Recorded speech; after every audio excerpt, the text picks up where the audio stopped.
Okay हाँ बच्चों हटा सकते हैं इसको, लिख लिया सबने? ओके आई एम अज्यूमिंग सबने लिख लिया है, हटा रहा हूँ। ओके अब हम क्या करें, अब हम तुमको परेशान करेंगे। कैसे परेशान करेंगे? ऑफ कोर्स 2D में जब तक मैं बनाता रहूंगा तुम सॉल्व कर पाओगे, मतलब 2D में ट्रायंगल वाले से ज्यादा तो कुछ आना नहीं, लेकिन 3D में जाएंगे तो तुम परेशान हो सकते हो। तो देखते हैं, ये है 3D, ठीक है, ये वाली एक्सिस कौन सी है? Z एक्सिस, ये वाली माइनस Z एक्सिस, ठीक है। यूजुअली ये बनी नहीं आती है तो लेट्स नॉट। अब जो हमारा करंट कैरिंग वायर है वो मैं कैसे दिखाऊं, वो इस तरह से है, Z एक्सिस के पैरेलल आ रहा है, ऊपर जा रहा है और फिर आगे जा रहा है। अरे यार इससे पहले एक 2D का क्वेश्चन और कराना पड़ेगा, सॉरी, एक और 2D का क्वेश्चन मुझे पहले पूछना चाहिए, उसके बाद ये दूंगा। मैंने तुम्हें फाइनाइट वायर की वजह से मैग्नेटिक फील्ड बताया और इनफाइनाइट की वजह से बताया। एक और होता है सेमी इन्फिनिट वायर। ये सेमी इन्फिनिट क्या होता होगा, कोई अंदाजा लगा सकता है? सेमी इन्फिनिट वायर क्या होगा? सेमी इन्फिनिट वायर का मतलब है एक तरफ उसकी एंड पॉइंट हमको दिख रही है और दूसरे तरफ का नहीं दिख रहा है। ये दो एग्जाम्पल बना दिए मैंने, सेम ही वायर है, अलग अलग पॉइंट पे पूछूंगा मैग्नेटिक फील्ड, ठीक है, या सेम की जगह चलो ऐसा ले लेते हैं, एक में नीचे वाला एंड पॉइंट नहीं दिख रहा है और एक में ऊपर वाला एंड पॉइंट नहीं दिख रहा, ठीक है। और इनकी वजह से मैग्नेटिक फील्ड कैलकुलेट करना है एट दिस पॉइंट, इस पॉइंट पर मैग्नेटिक फील्ड कैलकुलेट करना है। नीचे की तरफ से जब मैंने इसको कनेक्ट किया तो ये एंगल आया 60 डिग्री और ये जो डिस्टेंस है ये डिस्टेंस है x, और इस वायर में करंट फ्लो हो रहा है ऊपर की तरफ। तो इस पॉइंट पर मैग्नेटिक फील्ड क्या लिखोगे बच्चों? गिव इट अ ट्राई, जो भी तुमको समझ में आए उस हिसाब से। लेट्स सी कि तुमको अंदाजा सही लगाते हो या नहीं। इस पॉइंट पर मैग्नेटिक फील्ड क्या लिखोगे? फॉर्मूला तुम्हारे पास है, बस वैल्यूज क्या क्या पुट करोगे, एंगल अल्फा और बीटा की क्या वैल्यूज पुट करोगे? Give it a try. अच्छा रिदम नहीं, रिदम को आ गया समझ में, आकाश नहीं, अरे राहुल, इस पॉइंट पर मैग्नेटिक फील्ड की क्या डायरेक्शन होगी? Very good, very good, fast answer, awesome. चलो सब लोग वैल्यू कैलकुलेट करने की कोशिश करो। अरे बता दिया करो अपनी तरफ से भी, हो गया तो। ऐसे बैठ सोच, क्या सोच के रोके हुए हो, तुरंत बताया करो जैसे हो जाए। आंसर बोलो जेनी, क्या आंसर है? हाँ चलेगा चलेगा, इसमें अब 2/8 into mu naught I by x। Mu naught I upon 2πx, यहां तक तो कुछ बदला नहीं। ब्रैक sine alpha plus sine beta, sine beta, हाँ अल्फा को क्या पुट करोगे बेटो? जो एंड पॉइंट दिखाई नहीं दे रहा यानी बहुत दूर है, जब वहां से कनेक्ट करोगे इस पॉइंट को तो ये जो लाइन आएगी ऑलमोस्ट कैसी आएगी? पैरेलल। क्या ये बात समझ में आती है सबको कि इंफिनिटी से एक लाइन खींचते हुए लाएंगे तो वो ऑलमोस्ट पैरेलल होगी, क्योंकि पैरेलल लाइन कहां मीट करती है? इंफिनिटी पे। रिदम ये बात समझ में आई आपको? इंफिनिटी से एक लाइन खींच के लाएंगे तो ये दोनों लाइन पैरेलल दिखाई देगी, तो ये एंगल 90 डिग्री होगा। Very good. हाँ यार ये मैं ही गलती करते रहता हूँ, फॉर्मूले नहीं याद होते। 4πx, sorry, sign 60 plus sign 9, और इसमें हम वैल्यू पुट करेंगे mu naught I upon 4πx, sign 90 हो गया 1 और साइन 60 हो गया √3/, थोड़ा बहुत एलसीएम ले लेंगे, mu naught I upon 8πx bracket में 2 प्लस √, मैंने एलसीएम भी ले लिया और 2 को बाहर भी भेज दिया। Got it everyone? किसी को कोई डाउट है तो पूछो। Very good. अच्छा कभी कभी ना बच्चों आपको परेशान करने के लिए क्या किया जा सकता है, इसी का बी पार्ट ध्यान देना, वही सेम वायर है सेमी इनफाइनाइट, पर जो पॉइंट है वो इसके सामने की बजाय इसके बाहर है, इस तरफ है, और मतलब वायर इस तरफ है और मैग्नेटिक फील्ड यहां पर पूछा है, और ये वाला एंगल 60 दिया हुआ है और ये वाली डिस्टेंस अभी भी x दी हुई है। अब मुझे थोड़ा सोच के ये बताओ कि ये वाला पॉइंट इसको नेम कर दिया P और इसको बोल दिया Q, P और Q में मैग्नेटिक फील्ड कहां ज्यादा होगा? मतलब P पॉइंट ये वाला है सेम 60 डिग्री पे ऊपर और Q पॉइंट सेम 60 डिग्री पर बाहर, वायर के सामने नहीं है, तो इन दोनों में से किस पॉइंट पर मैग्नेटिक फील्ड ज्यादा होगा? आपको क्या लगता है? अंदाजा लगाना है, कुछ भी बोल दो। आकाश क्या लगता है तेरे को? सेम नहीं होगा, सेम नहीं होगा। पॉइंट P वायर के क्लोज है, पॉइंट Q ज्यादा दूर है। परपेंडिकुलर डिस्टेंस दोनों पॉइंट की सेम है, लेकिन इस सब एरिया में करंट है, यहां पर करंट है, जबकि इस पूरे एरिया में करंट नहीं है। तो Q से करंट की डिस्टेंस ज्यादा है, भले ही परपेंडिकुलर डिस्टेंस दोनों पॉइंट की सेम हो, x यहां पर भी, x यहां पर भी, पर Q is on the outer side. समझ में आई बात या नहीं? तो इस केस में अगर वो पॉइंट वायर के सामने है तो sign alpha plus sine beta करना है, पर अगर वो पॉइंट वायर के बाहर है तो मैग्नेटिक फील्ड के फॉर्मूले में mu naught I upon 4 pi x sine alpha minus sine beta हो जाएगा। समझ में आई बात या नहीं? Sine alpha minus sine beta. मेरे पास इसका एक प्रूफ भी है, मैं बताता हूं, लेकिन पहले इसको लिख लो। सॉल्व करके आंसर में क्या डिफरेंस हो जाएगा?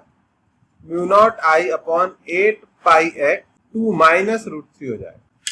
इसको एक साथ ही लिखना दोनों पार्ट, ताकि तुमको याद आ जाए बाद में देख के कि पॉइंट वायर के सामने भी हो सकता है और वायर से थोड़ा हटके भी हो सकता है। ओके। ओके सर, ये कैसे आया sign alpha plus sine beta minus sine beta क्यों हो गया?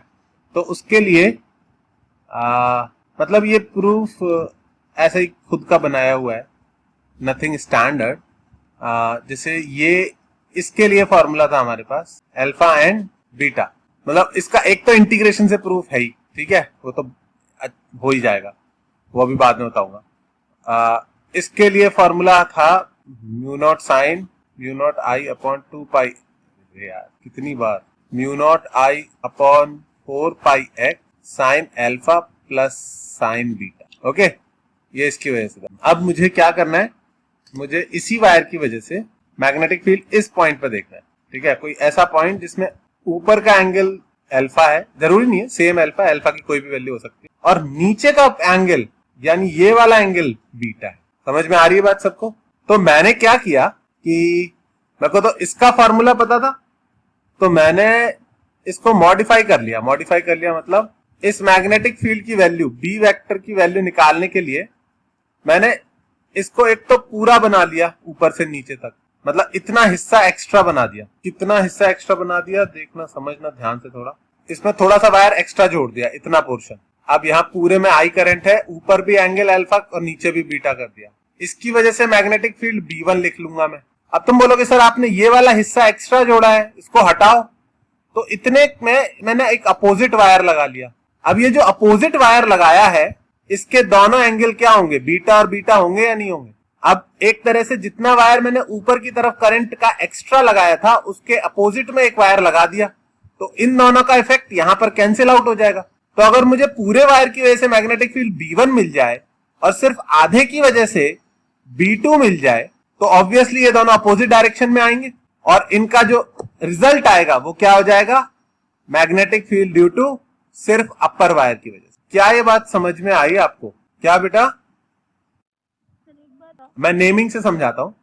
तो मैं मैग्नेटिक फील्ड चाहिए था सिर्फ PQ की वजह से, मैंने magnetic field due to PR लिखा और वेक्टोरियली ऐड किया magnetic field due to QR, जो कि डायरेक्शन में उल्टे उल्टे आएंगे, ठीक है।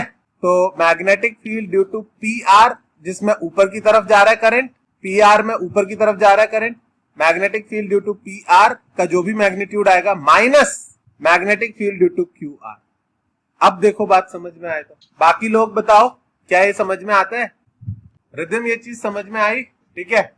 अच्छा, PR, P से लेके R तक का total magnetic field mu naught I upon 4 pi x sine alpha plus sine beta होगा, और माइनस करना है mu naught I upon 4 pi x, कितना पोर्शन जो एक्स्ट्रा लगाया उसमें दोनों एंगल बीटा है, sine beta plus sine beta, तो एक कट जाएगा और दूसरा बच जाएगा माइनस का। आंसर आएगा mu naught I upon 4 pi x sine alpha minus sine beta. आई बात समझ में या नहीं? ठीक है, इसको लिख लो। थोड़ा सा फिगर अच्छा बनाना जिसमें दोनों बीटा इक्वल दिखाई दे जाए। मेरे वाले में ऊपर वाला छोड़, क्योंकि मैंने ही जोड़ा ना वो एक्स्ट्रा पार्ट, तो मैं उस लेंथ के हिसाब से ही जोड़ूंगा। देखना कोई मतलब नहीं, अगर लिखने का कोई मतलब नहीं अगर ये समझ में। वायर का यूज, इस वायर की वजह से मैग्नेटिक फील्ड निकालना था, ठीक है। इस पॉइंट पर ये वाला पूरा एंगल अल्फा था और सिर्फ इतना एंगल बीटा था, इसकी वजह से कैलकुलेट करना था, PQ की वजह से। मैंने क्या बोला कि मेरे पास फॉर्मूला जो है वो PR का है, पर आर के लिए कैसा नीचे वाला एंगल होना चाहिए बीटा। समझ में आया? अल्फा और बीटा दोनों अपोजिट साइड पे होने चाहिए, जो फॉर्मूला हमारे पास है। तो पी आर की वजह से मैग्नेटिक फील्ड लिखा और किसका माइनस कर दिया उसमें से, क्यू आर का। अब आई बात समझ में? हाँ, पी आर की वजह से मैग्नेटिक लिखा और उसमें से क्यू आर का मैग्नेटिक फील्ड माइनस कर दिया। हाँ, ऐसे ही समझ लो और इजी हो जाएगा। ऊपर वाले का मैग्नेटिक फील्ड लिखा, उसमें से नीचे वाले का मैग्नेटिक फील्ड माइनस कर दिया, तो उसमें अपोजिट डायरेक्शन वाला भी सोचने की जरूरत नहीं है। ओके एवरीवन, वायर के सामने पॉइंट है तो sign alpha plus sine beta. तुम्हें प्रूफ नहीं याद रह जाएगा, एंड में फॉर्मूला याद रह जाए तो भी बहुत बड़ी बात है। पर हाँ, जितना ज्यादा डिस्कस करोगे, जितना ज्यादा उसको बात करोगे, उसके ऊपर चांसेस है कि तुम्हें फॉर्मूला तो याद रह जाए। Sign alpha plus sine beta, अगर दोनों एंगल अपोजिट में है और अगर दोनों एक ही side, sine alpha minus sine beta. लिख लिया सबने? हटाऊं इसको? ओके। अब मैं बोल रहा था कि कभी कभी वायर जो है वो 3D में रखे होंगे इस तरह से। बच्चों, जब भी वायर के एंड पॉइंट्स का एंगल ना बनाओ ना क्वेश्चन में, तो मान लेना कि वो मोस्ट प्रोबेबली इनफाइनाइट वायर ही है। मतलब कई बार डॉटेड लाइन भी नहीं खींचते, बस वायर के एंड पॉइंट्स नहीं बनाए हैं तो समझ लेना कि वो इनफाइनाइट वायर है। ये एक्स वाई जेड एक्सिस है और एक वायर जो है वो जेड एक्सिस के पैरेलल उसमें करंट आ रहा है और फिर वाई एक्सिस के पैरेलल जा रहा है। आई करंट इधर से आ रहा है, उधर जा रहा है। इसकी ओरिजिन से डिस्टेंस है L। तो क्वेश्चन है what is the magnetic field at the origin. Origin पर मैग्नेटिक फील्ड कितना होगा? पहले एक पोर्शन ऑफ वायर की वजह से मैग्नेटिक फील्ड लिखो, फिर दूसरे की वजह से लिखो और डायरेक्शन के साथ लिखोगे तो हो जाएगा। बेसिकली डायरेक्शन का चेक है तुम्हारा ही कि तुम्हें डायरेक्शन कितनी समझ में आई। हाँ भाई, ज्यादा टाइम नहीं देंगे क्योंकि तुम फिर बैठे रहोगे। पहला पार्ट है ये ए बी, दूसरा पार्ट है B C. Of course C point भी इंफिनिटी पर है और ए भी इंफिनिटी पर है। तो आई थिंक इजी होगा to tell me the value of magnetic field due to B C. कोई बताएगा वैल्यू? डीसी वायर की वजह से ओरिजिन पर मैग्नेटिक फील्ड। पहले तो डायरेक्शन बताओ आकाश। डीसी वायर की वजह से इस पॉइंट पर ओरिजिन पर मैग्नेटिक फील्ड की क्या डायरेक्शन होगी? बहुत बढ़िया, दिख रहा है सबको? बाहर की तरफ आएगा और ये होगा mu naught I upon 4 pi x की जगह हो जाएगा एल साइन अल्फा। एक तरफ इंफिनिटी है तो 90 और दूसरी तरफ एंगल 0 है बच्चों। अगर आप परपेंडिकुलर ड्रॉप करोगे और इस पॉइंट को इससे कनेक्ट करोगे तो दोनों सेम लाइन, तो साइन 90 प्लस साइन 0 यानी exactly half the infinity wire है, हाफ द इनफाइनाइट वायर है। ये बात समझ में आई? वायर है इनफाइनाइटली लॉन्ग, पॉइंट एकदम यहां पर है। ऊपर होता तो कुछ एंगल नीचे की तरफ भी आता, पर ऊपर नहीं है, एकदम एंड पॉइंट के सामने है। वायर के एंड पॉइंट के एकदम सामने है वो पॉइंट जहां पर हमें मैग्नेटिक फील्ड चाहिए। तो एक तरफ कनेक्ट करने पर एंगल इंफिनिटी से कनेक्ट करोगे तो कितना 90 बनेगा, पर दूसरी तरफ एंगल है ही नहीं, इसके एकदम परपेंडिकुलर लाइन पर ही है। तो साइन 90 प्लस साइन 0। क्या पहली चीज समझ में आई रिदम? राहुल, ये समझ में आया? डायरेक्शन तो आकाश ने बोली थी, डायरेक्शन कौन सी है इस पॉइंट पर मैग्नेटिक फील्ड की? बाहर की तरफ, यानी के कैप। ओके, ये हो गया पहला पार्ट। अब दूसरा पार्ट है magnetic field due to A B. A B की वजह से मैग्नेटिक फील्ड, रिदम आप ही बताओगे, ए बी की वजह से इस पॉइंट पर मैग्नेटिक फील्ड की डायरेक्शन क्या होगी? ए बी वायर बेटा किस डायरेक्शन में है? ए बी वायर की डायरेक्शन बताओ तुम मुझे। जेड एक्सिस अभी तक समझ में आया या नहीं आया? तो ए बी वायर किस डायरेक्शन में करंट ले जा रहा है? अपवर्ड्स नहीं बेटा, अपवर्ड्स नहीं, ये जेड। हाँ, ए बी एक्चुअली कौन सी डायरेक्शन है? जो दिखा रहा हूं वो नहीं है, क्योंकि 2D में मैं 3D बना रहा हूं ना। ये जो डायरेक्शन है ये एक्चुअली कौन सी डायरेक्शन है? ए बी की डायरेक्शन इज एक्चुअली दिस, ये डायरेक्शन। ये बात समझ में आ रही है या नहीं तुमको? आ रही है बात समझ में? ये जो ए बी वायर है ये एक्चुअली ये वायर है, this is the current carrying wire. समझ में आई बात? ऐसा दिखाना चाहिए। एक्चुअल में किस तरफ जा रहा है ये? Into the plane, Z axis के पैरेलल है और उल्टी डायरेक्शन में, मतलब जेड इधर है बाहर की तरफ, तो ये अंदर की तरफ करंट लेके जा रहा है। तो दिस इज करंट की डायरेक्शन इनटू द प्लेन। अब इनटू द प्लेन अगर राइट हैंड के थंब को रखोगे तो इस पॉइंट पर मैग्नेटिक फील्ड की डायरेक्शन क्या आएगी? देखो ध्यान से, into the plane, right hand के थंब को रखो, ये तो आउटवर्ड द प्लेन हो गया। इनटू द वर्ड आउटवर्ड चाहिए, इनटू कौन सा है? अरे यार, इनटू द प्लेन नहीं है, कैसे हो गया? इनटू द प्लेन नहीं है मुझे लग रहा है इस वाले में, हाँ दूसरे में होगा। कोई बात नहीं, क्या खुद से ट्राई कर सकते हो आप लोग? अगर थंब को अंदर की तरफ पॉइंट करोगे तो फिंगर का कर्ल इस पॉइंट पे किस तरफ बताएगा मैग्नेटिक फील्ड? अगर थंब को अंदर की तरफ रखोगे तो फिंगर का, यानी आप बताओ, अगर थंब अंदर की तरफ बी पर तो फिंगर का कर्ल इस पॉइंट पर, ओरिजिन पर किस तरफ आ रहा है? बहुत बढ़िया। तो magnetic field due to this wire, मैंने कल बनाया भी था, अंदर की तरफ अगर करंट है तो फील्ड लाइंस ऐसी होंगी, ऐसी होंगी, मतलब किस तरफ आएगा मैग्नेटिक फील्ड? ऊपर की तरफ। क्या सबको याद आया? ये वाला केस कराया था लास्ट क्लास में। मैग्नेटिक फील्ड ए बी की वजह से होगा mu naught I upon, value तो सेम ही होगी, 4 pi L sine 90 plus sign 0, पर डायरेक्शन आएगी जे कैप, एक के कैप और एक जे कैप। तो ये हो गया mu naught I upon 4 pi L, sign 90 तो 1 ही होता है, के कैप प्लस जे कैप। कोई बोले इसका मैग्नीट्यूड कितना आएगा, तो वो हो जाएगा √2 mu naught I upon 4 pi L. इसका मैग्नीट्यूड मतलब इसका स्क्वायर प्लस इसका स्क्वायर 2 बार हो जाएगा अंडर रूट के साथ। तो this is the final answer, please right it down. Okay, लिख लिया सबने? रेडी, अच्छा लग रहा है। ये जो फिगर है ना रिदम XYZ वाली, इसको ऐसे भी समझो कि इसको मैं ऐसे भी बना सकता हूं, ये X, ये Y, ये Z। आई बात समझ में? ये इसका बेटर रिप्रेजेंटेशन। इसमें तो लगता है कि टेढ़ी टेढ़ी होती है ZX, इसमें तो लग रहा है Z एक्सिस टेढ़ी टेढ़ी होती है, पर एक्चुअल में ऐसी टेढ़ी टेढ़ी थोड़ी होती है। Z एक्सिस कैसी होती है? Coming out of the plane. तो ये जो मैंने फिगर बनाई थी कि करंट ऐसे जा रहा है फिर ऐसे जा रहा है, एक्चुअल में मेरे कहने का मतलब है कि करंट वायर पहले ऐसे आ रहा है और फिर ऊपर जा रहा है। समझ में आई बात?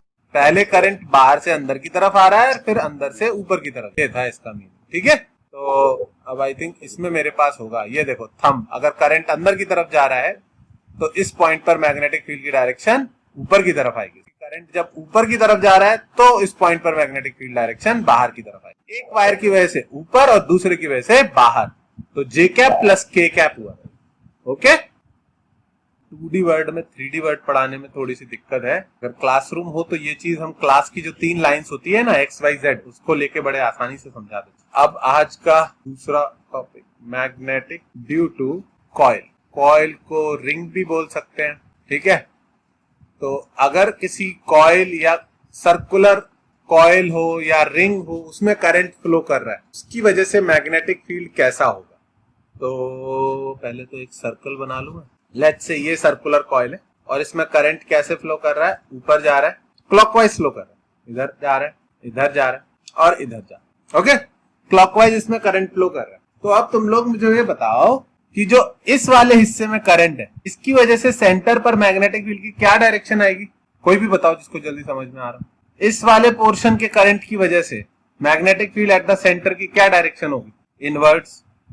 और अगर मैं इस वाले पोर्शन की वजह से पूछूं तो अब थंब को किधर रखना है? इनवर्ट ही आएगी, इनवर्ट ही आएगी। ये हम पहले भी उसमें देख चुके हैं, इससे भी इनवर्ट होगी और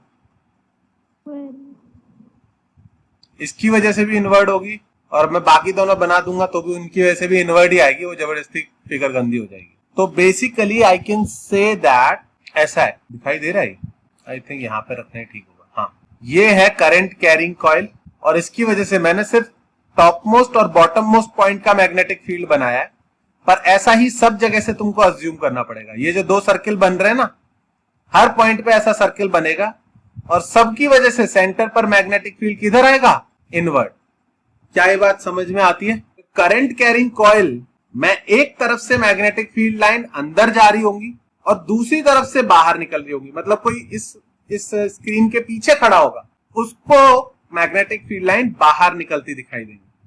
ओके, और जो वैल्यू होती है magnetic field at the centre of a current carrying coil, ring लिख देता हूं, magnetic field due to a ring at its centre, वो होती है mu naught I upon 2R, where R is the radius of the ring या coil. Is that clear to everyone? इसको लिख लो, draw कर लो। नहीं, इसमें 2R ही आएगा। मैं तो ऐसे याद कर रखा था कि लाइन में पाई आता है जबकि सर्किल में पाई नहीं आता है। लाइन और सर्किल का फॉर्मूला सेम है पर उल्टा है, मतलब सर्किल में पाई आना चाहिए, उसमें पाई नहीं आता है, और लाइन में पाई आता है। समझ में आई बात? तो बस मतलब याद कर सकते। Okay, magnetic field due to a ring होता है mu naught I upon 2r। और इसमें दिख जाएगा आपको, क्या दिख जाएगा कि मैग्नेटिक फील्ड लाइंस एक तरफ से एंटर कर रही है और दूसरी तरफ से एग्जिट कर रही है। ठीक है, जिस तरफ से एग्जिट कर रही है that can be called the north pole of the magnet, क्योंकि जो एक नॉर्मल मैग्नेट होती है उसके भी दो पोल्स होते हैं, एक नॉर्थ और एक साउथ। जो नॉर्थ पोल होता है उससे मैग्नेटिक फील्ड लाइंस बाहर निकलती है, जो नॉर्थ पोल होता है उससे मैग्नेटिक फील्ड लाइंस बाहर निकलती है, और जो साउथ पोल होता है उससे मैग्नेटिक फील्ड लाइंस अंदर एंटर करती है। तो रिंग का ये नॉर्थ साइड है और ये साउथ साइड है। अब बच्चों जरा ध्यान से देखो, नॉर्थ साइड से अगर आप रिंग को देख रहे हो, ऐसे सोचना कि आप इधर से खड़े होकर देख रहे हो, तो करंट आपको कैसा दिखाई देगा, क्लॉकवाइज या एंटी क्लॉकवाइज? देखो जरा ध्यान से, दिख ही जाएगा। इस साइड से उसको रिंग के इसको देखो, ये कैसे घूम रहा है, क्लॉकवाइज घूमता दिखाई देगा आपको। देखना बच्चों, जिधर से मैग्नेटिक फील्ड लाइंस बाहर निकल रही है वो साइड, उस साइड से करंट कैसा दिखाई देगा, क्लॉकवाइज या एंटी क्लॉकवाइज? एंटी क्लॉकवाइज दिखाई देगा भाई। और जिस साइड से मैग्नेटिक फील्ड लाइन अंदर जा रही है उधर से देखना पड़े तो सर इसमें तो नहीं देख पाओगे, इसमें देख लो, मैग्नेटिक फील्ड लाइंस अंदर जा रही है, इनटू द प्लेन है मैग्नेटिक फील्ड, कैसा है करंट, क्लॉकवाइज। जिधर से साउथ पोल है, मतलब जिधर से मैग्नेटिक फील्ड लाइंस अंदर जा रही है उधर करंट क्लॉकवाइज होगा, साउथ पोल की तरफ क्लॉकवाइज होगा, और नॉर्थ की तरफ करंट एंटी क्लॉकवाइज होगा। ऐसे बोल सकते हैं कि अगर आपको कॉइल में करंट एंटी क्लॉकवाइज दिख रहा है तो मैग्नेटिक फील्ड लाइंस बाहर निकल रही होंगी, और क्लॉकवाइज दिख रहा है तो मैग्नेटिक फील्ड लाइंस अंदर जा रही होंगी। और north pole south pole I think याद रह जाएगा, नॉर्थ पोल से फील्ड लाइंस बाहर निकलती है और साउथ पोल से फील्ड लाइन अंदर जाती है। आई थिंक मुझे ऐसे नोट लिखा देना चाहिए, पहले इसको ड्रॉ कर लो फिर मैं नोट लिखा देता हूं। बोलू थ्योरी, जब मैंने एरो डिजाइन किए थे उस टाइम पे मैंने ब्लैक स्क्रीन के लिए डिजाइन किए थे, इसीलिए ये व्हाइट कलर के एरो, सब कुछ व्हाइट कलर का, एक्चुअली सब कुछ डार्क कलर का होना चाहिए, would have looked much better, cleaner. कोई बात नहीं। ओके, नोट लिखो, a current carrying coil generates magnetic field similar to a bar magnet, bar magnet जो होती है उसके हमेशा दो पोल होते हैं, एक नॉर्थ पोल और एक साउथ पोल, तो उसको मैग्नेटिक डाइपोल भी बोलते हैं। तो ब्रैकेट में लिख लेना बार मैग्नेट, ब्रैकेट में magnetic dipole. Current carrying coil generates magnetic field similar to a bar magnet, या ब्रैकेट में लिख लेना magnetic dipole. If the current in the coil appears clockwise, if the current in the ring appear clockwise, ring या coil में दोनों ही word एक साथ, if the current in the coil appears clockwise it means you are facing the south pole, and vice versa लिख ले, I think बात समझ में आ जाएगी। एंटी क्लॉकवाइज मतलब नॉर्थ। आई बात बच्चों समझ में? ठीक है, इस पर हम और ज्यादा बात करेंगे जब हम सोलेनॉइड पढ़ेंगे, क्योंकि करंट कैरिंग कॉइल तो सिमिलर होती है किसके, बार मैग्नेट के। जो सोलेनॉइड होता है, देखा है आप लोगों ने सोलेनॉइड, ऐसा होता है सोलेनॉइड, वो तो एग्जैक्टली लाइक बार मैग्नेट होता है। तो तब और ज्यादा बात करेंगे इसकी, ठीक है। अभी के लिए हटाता हूँ। Last of us to purchase नहीं किया क्योंकि वो फ्लॉप हो गया। क्या क्या पूछ, ठीक है। हाँ, पहला क्वेश्चन आई थिंक होना चाहिए ये वाला, अगर मैं दो कॉइल रख दूं, एक ऐसे और दूसरी ऐसे। बच्चों ये समझ में आती है आपको दो कॉइल कैसे रखी मैंने? एक कॉइल XY प्लेन में है जबकि दूसरी YZ प्लेन में, ऐसे भी बना सकता था। एक कॉइल XY प्लेन में और दूसरी YZ प्लेन, एक में क्लॉकवाइज करंट जा रहा है और दूसरे में ऊपर से अंदर की तरफ करंट जा रहा है।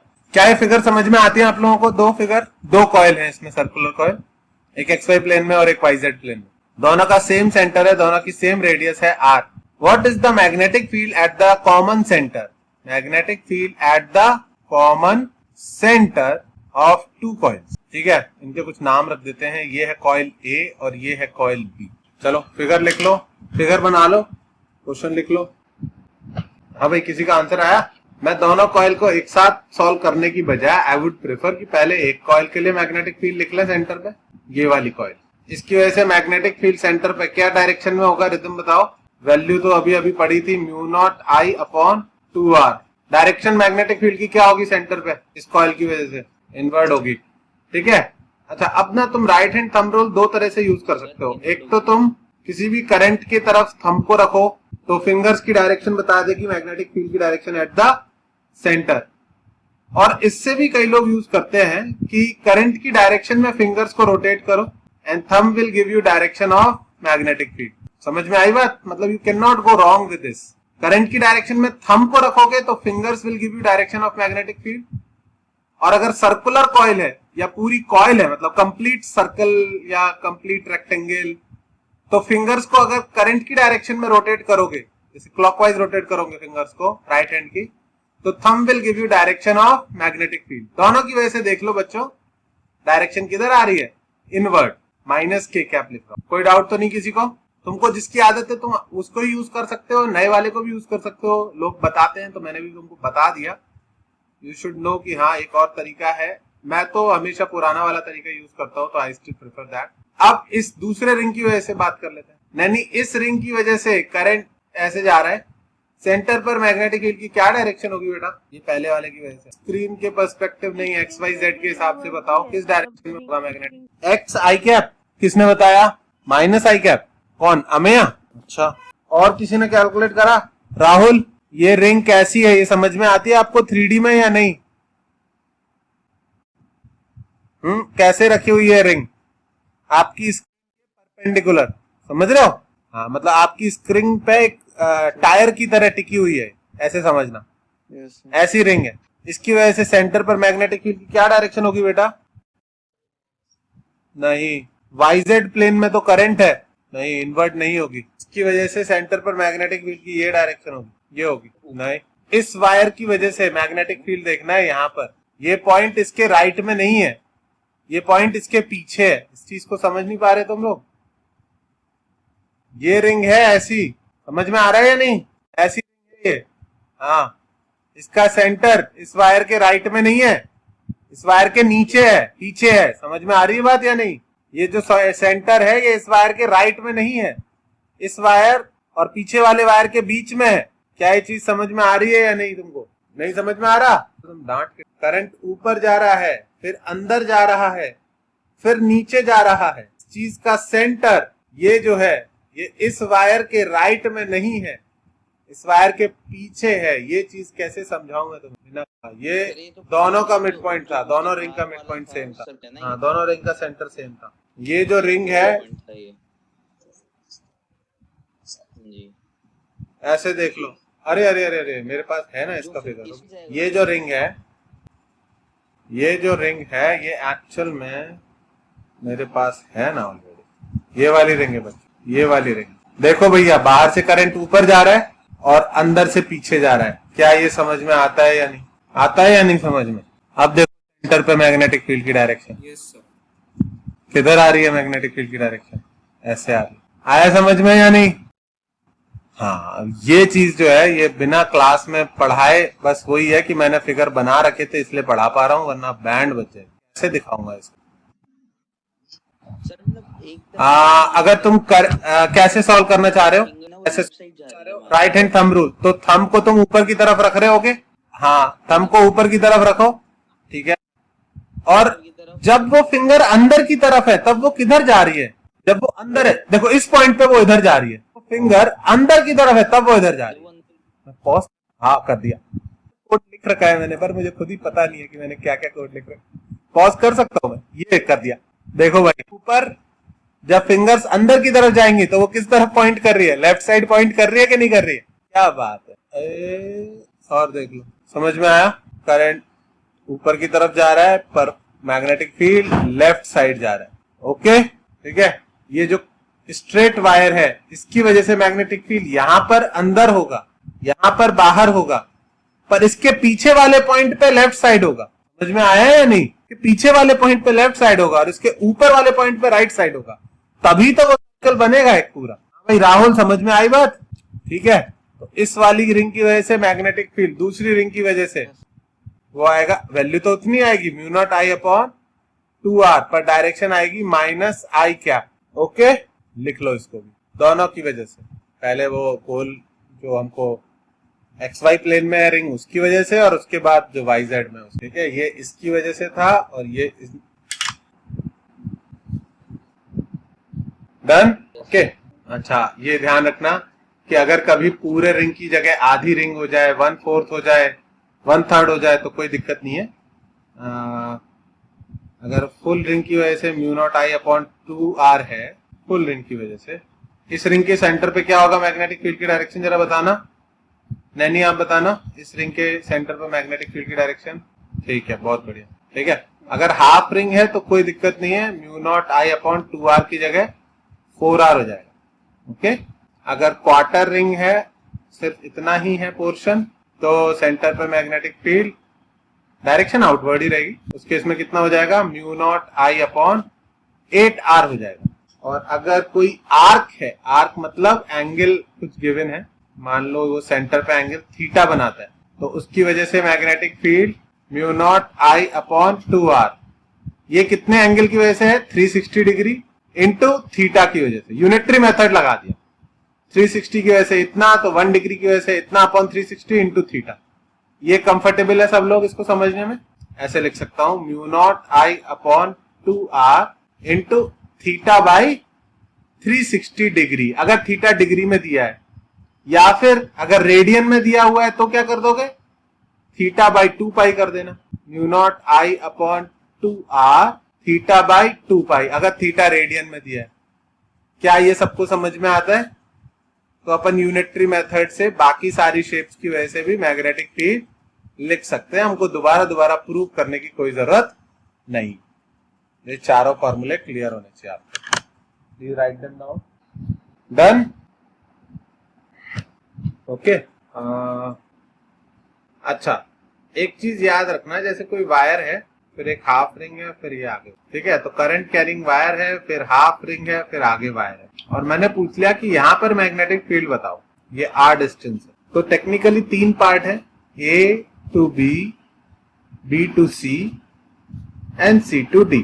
हो सकता है इनफाइनाइट हो सकता है फाइनाइट हो, पर इस केस में जब इस पॉइंट पर मैग्नेटिक फील्ड लिखूंगा तो उसके 3 पार्ट आएंगे, magnetic field due to AB, due to BC and due to CA, CA नहीं CD। तो इसमें magnetic field due to AB और CD दोनों 0 होंगे, और magnetic field due to BC कितना होगा, हाफ सर्किल की वजह से mu naught I upon 2r का आधा यानी 4r। ये दोनों 0 क्यों लिए मैंने, अगर वायर के ऊपर या नीचे पूछूं तो मैग्नेटिक फील्ड बता दूंगा, लेकिन अगर वायर की ही लाइन पर मैग्नेटिक फील्ड पूछा जाए तो फिर आप नहीं बता पाओगे। अगर वायर की ही लाइन पर मैग्नेटिक फील्ड पूछा जाए तो फिर वो कितना बोलना पड़ेगा, 0। तो इसको लिख लेना, किसी वायर की वजह से अपनी खुद की लाइन पर मैग्नेटिक फील्ड हम 0 लिखेंगे, क्योंकि डिस्टेंस ही नहीं है, 0 डिस्टेंस है, तो हम इनफाइनाइट नहीं लिखेंगे। वायर की वजह से अपनी खुद की लाइन पर मैग्नेटिक फील्ड 0 होगा, जो सर्कुलर मैग्नेटिक फील्ड लाइंस बनेंगी वो उसके अराउंड बनेंगी, उसके अपने सेंटर पर। ओके, इस पॉइंट पर मैग्नेटिक फील्ड बताओ। चलो हाँ, तुम सोचो होगी कि नहीं होगी। दोनों हाफ इधर से करंट जा रहा है, करंट की डायरेक्शन घूम के वापिस आ रहा है ना।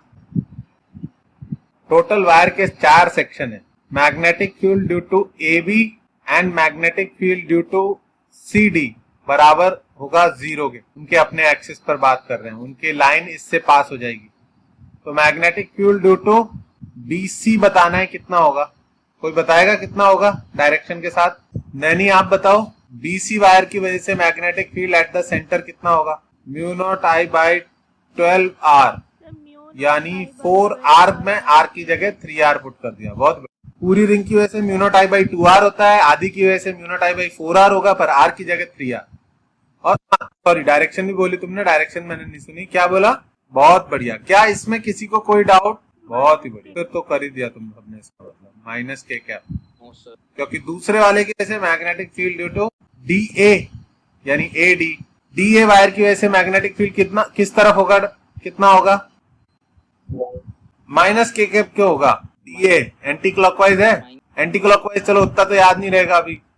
करंट की डायरेक्शन में थंब रखो, फिंगर्स किधर आ रही है घूमते हुए, तुम्हारी सेंटर की तरफ, अंदर की तरफ कैसे आ रही है, करंट की डायरेक्शन को थंब कैसे रख रहे हो? दिखाना जरूर एक बार लॉकडाउन खुले कि भाई कैसे तुम हाथ को रख सकते हो। करंट की डायरेक्शन में थंब को रखोगे तो फिंगर्स कर्ल होती हुई बाहर की तरफ आती दिखाई देंगी।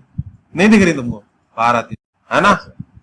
और मैंने अब दूसरा तरीका भी बताया। दूसरा तरीका क्या बताया कि अगर सर्कुलर शेप की कॉइल है तो आप करंट की डायरेक्शन में फिंगर्स को रोटेट कर सकते हो, उससे भी मैग्नेटिक फील्ड की। पर चलो एक बार में एक चीज सीख लो पहले।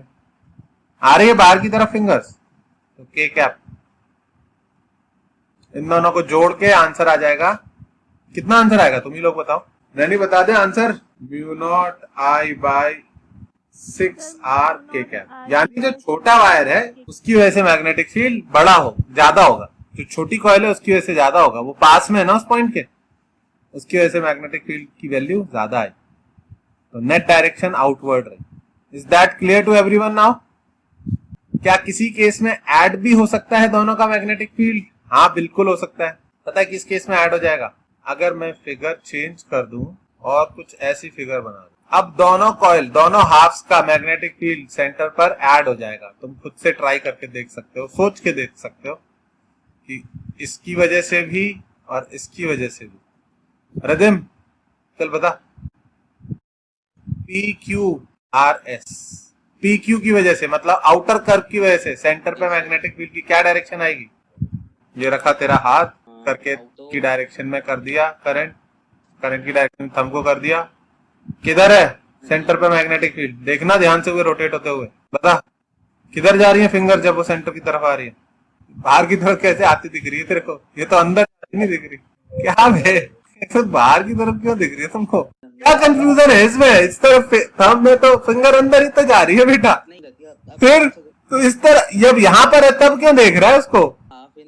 रोटेट करके हवा में एक सर्किल बना लेना फिंगर्स के साथ साथ, देख ले वो सर्किल इस पॉइंट पे किधर जा रहा है। अरे सब बना दूंगा मैं, टाइम तो हो, पहले बना दूंगा। पहले फंडिंग तो मिल जाए, फिर कोचिंग बंद करके यही बनाऊंगा ना दिन भर बैठ के। याद आया, फंडिंग से याद आया कि फीस जमा करा दो जुलाई की सब लोग, और जून की भी पेंडिंग है किसी की तो वो भी जमा करा दो, ठीक है। एडवांस में फीस एक रिदम की जमा है आई थिंक, और बाकी लोगों की फीस जमा होनी होगी जुलाई की, ठीक है। तो करा दो जमा सब लोग, ठीक है, जून जुलाई। और फिर देखो मैं वीआर क्या सब कुछ सारे सिमुलेशन बना दूं। अभी मेरा बस ये प्लान है कि मेरे को कम से कम 150 वीडियोस कंप्लीट करने हैं, पूरा फिजिक्स का हर एक टॉपिक 150 से 200 वीडियो में हो जानी चाहिए, इंपॉर्टेंट टॉपिक। उसके बाद देखते हैं क्या होता है, तब तक तुम लोगों की 12th हो जाएगी तो डोंट वरी, उसके बाद कुछ और कर सकते हैं, ठीक है। खत्म करें आज के लिए, आई थिंक काफी हो गया। वेंसडे को मिलेंगे और वेंसडे तक सब लोग फीस कंप्लीट करा देना अपनी जमा, ठीक है। ऐसे मान लेना मेरे स्टार्टअप की फंडिंग कर रहे हो तुम लोग, ठीक है। बस तुम्हें कोई शेयर नहीं मिल रहा उसमें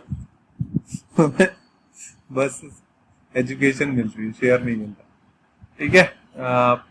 वेंसडे को 1 बजे, ठीक है। चलो ये लिख लिया, हटा दूं?